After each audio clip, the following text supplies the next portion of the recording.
Hello, my name is Shantanu Pandey. I am legal internet licensed and government. Today I am going to talk about the employee contract.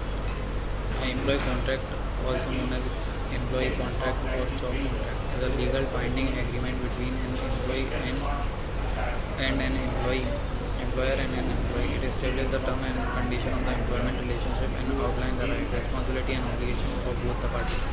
Here are the key components typically including the employee parties. The contract identifies the employer and the employee by their legal names and the contract information. Job title and description. It describes the job title, department and brief description of the employee role and responsibility. State date and duration. The contract states the date of employment begin and if applicable whether it is fixed terms and indicating duration.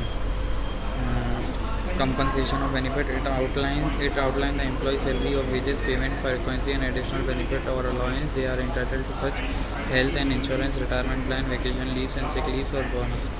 Work hours. The contract specifies the expected working hour and days, including any provision for overtime, shift work and flexible hours.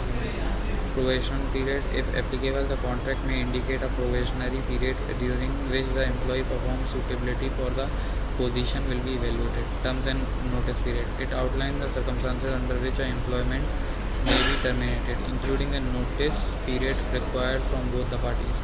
Confidentiality and non-disclosure. The contract may include the provision to protect the company confidential information and trade secret. Outline the employee responsibility to maintain confidentiality even after the employment ends.